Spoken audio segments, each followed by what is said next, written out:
আসসালামু আলাইকুম। সবাই কেমন আছেন? কাছে দূরে দেশ অথবা দেশের বাইরে যে যেখান থেকে আমার ভিডিওটি দেখছেন, আশা করি আল্লাহর অশেষ রহমতে সবাই অনেক ভালো আছেন। আলহামদুলিল্লাহ, আমিও ভালো আছি। এই তো প্রতিদিনের মতো আরও একটি নতুন ব্লগ ভিডিও নিয়ে এসেছি আপনাদের মাঝে। আশা করি আমার ভিডিওটি আপনাদের খুব ভালো লাগবে। আজকে মূলত আমি সকালে নাস্তার পর থেকে ভিডিওটি শুরু করেছি, আর অফ ক্যামেরাতে সকালে নাস্তা তৈরি করে খেয়ে তারপরে বিছানা গুছিয়ে পুরো বাসাটাকে একদম ক্লিন করে পরিষ্কার করে সব কিছু গুছিয়ে নিয়েছি। আর এখন চলে এসেছি আর কি, আগের দিন কিছু বাজার করে এনেছিলাম। এখন যেহেতু মাসের শুরু, অনেক কিছুই দেখা গিয়েছে যে কেনাকাটা করতে হয়। মাসের প্রথম দিক দিয়ে কিন্তু অনেক বাজার করতে হয়, প্রত্যেকটা ফ্যামিলিতেই দেখা যায় যে অনেক কিছু ফুরিয়ে যায়, তার জন্য আর কি এদিক দিয়ে আমি আগের দিন চিনি, তারপরে চায়ের পাতা, তারপরে বিস্কিট, চানাচুর, এগুলো আর কি ফুরিয়ে গিয়েছিল। আমি এখন সব কিছু গুছিয়ে নেব।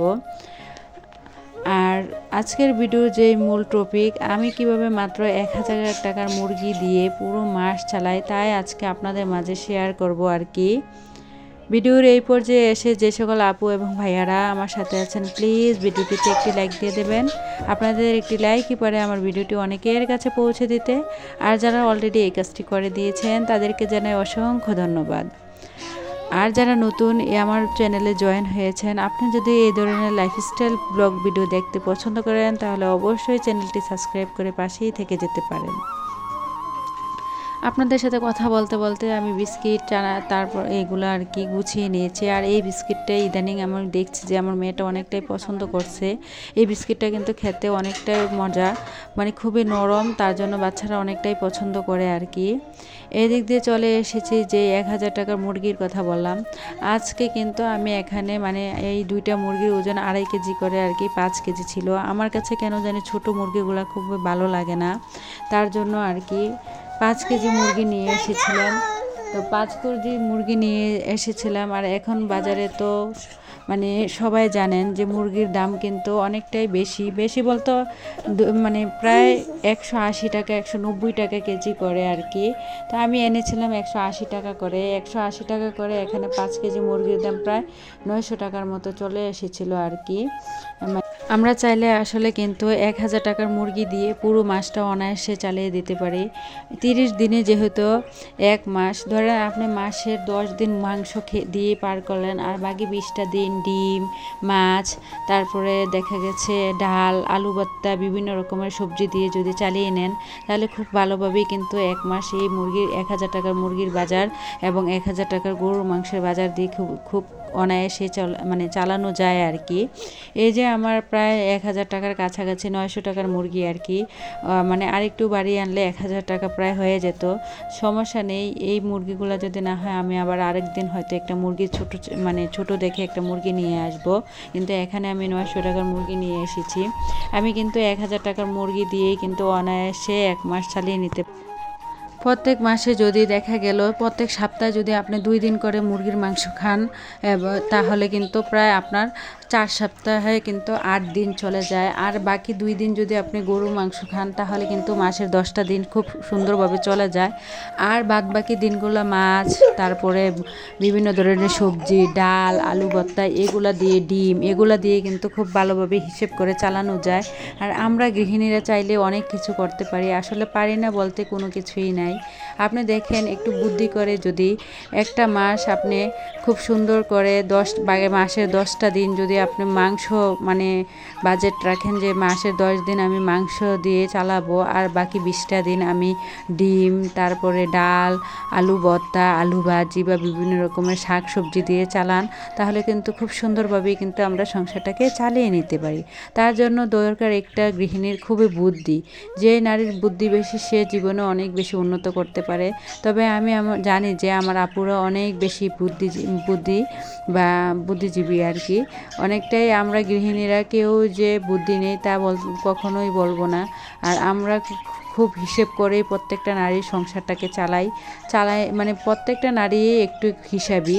যখন সংসার জীবনে আপনি চলে আসবেন, চারিদিকের ছেলে মেয়ে, তারপরে সংসারে টানা পড়ে যখন আপনি পড়ে যাবেন, তখন আপনি দেখা গেছে একটা বেহিসাবী মেয়েও একটা সময় খুবই হিসেবি হয়ে যায় আর কি। এদিক দিয়ে কথা বলতে বলতে মুরগিগুলা কেটে ধুয়ে পরিষ্কার করে আমি কিন্তু ফ্রিজে বড় বড় পিস করে রেখে দিয়েছি, আমার যখন যেটা প্রয়োজন বা যা মানে নামিয়ে তারপরে রান্না করে নেব আর কি। আর আজকে দেখলাম বাইরে প্রচুর ঠান্ডা পড়েছে, আর এখন যেহেতু ইদানিং শীতকাল, আর শীতকালে কিন্তু খিচুড়িটা অনেকটাই ভালো লাগে, তার জন্য আর কি চলে এসেছি। মুরগিগুলো সব কিছু পরিষ্কার করে ধুয়ে রেখে এখানে একটু খিচুড়ি রান্না করব। আমার ছেলে বলছিল যে আজকে নাকি ও খিচুড়ি খাবে, তার জন্য ভাবলাম মুরগি যেহেতু নিয়ে এসেছি একটু খিচুড়ি রান্না করি। বাস কয়েক রকমের ডাল দিয়েছিলাম তাতে আর কি, মুসুরির ডাল, তারপরে খেসারি আর যে বুটের ডাল আর কি। মুগের ডালটা বাসা ছিল না, তার জন্য মুগের ডালটা আর দেওয়া হয়নি। বিভিন্ন রকমের মানে ডাল দিয়ে চাল একসাথে মিক্স করে এখন তাতে আদা রসুন বাটা, জিরে গুঁড়া, হলুদ গুঁড়া, মরিচ গুঁড়া, কাঁচা মরিচ, মানে সরিষার তেল সব কিছু আমি হাতে মাখিয়ে নিয়েছি। আর আগে থেকেই প্রেসার কুকারে কিন্তু পানি বসিয়ে দিয়েছি, গরম পানি। আর আমি যেহেতু প্রেসার কুকারেই বেশিরভাগ খিচুড়িটা রান্না করি আর কি, তারপরে চালগুলা দিয়ে দিয়েছি। আর যখনই আমি রান্নাটা করতে নিয়েছিলাম তখনই কিন্তু কারেন্টটা চলে গিয়েছিল, যার কারণে আর বাকিটা সময় আমি ভিডিও করতে পারিনি। যাই হোক, তার জন্য বলতেছে আমরা গৃহিণীরা চাইলেই কিন্তু একটু হিসেব করে, একটু বুদ্ধি করে পুরোটা সংসার কিন্তু খুব সুন্দরভাবে চালিয়ে নিতে পারি। আসলে হিসেব করে চলাকে কখনো কৃপণতা বলে না।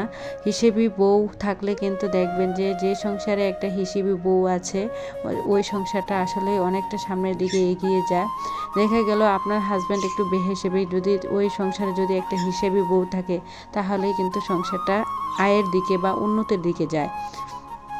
আর যেই ফ্যামিলিতে হাজব্যান্ড ওয়াইফ দুজনেই হিসেবে, তাহলে তো তাদের কথা বলাই যায় না, তারা তো আসলে জীবনে অনেকটাই উন্নত করতে পারে।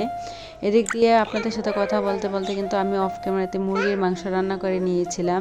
আর আমার কাছে কিন্তু মুরগির মাংস দিয়ে বা গরুর মাংস দিয়ে খিচুড়ি খেতে অনেকটাই খুবই ভালো লাগে। আর আমার কিন্তু খিচুড়ি আমার যতটা না পছন্দ, আমার ছেলেদের কিন্তু আমার চেয়েও বেশি পছন্দ।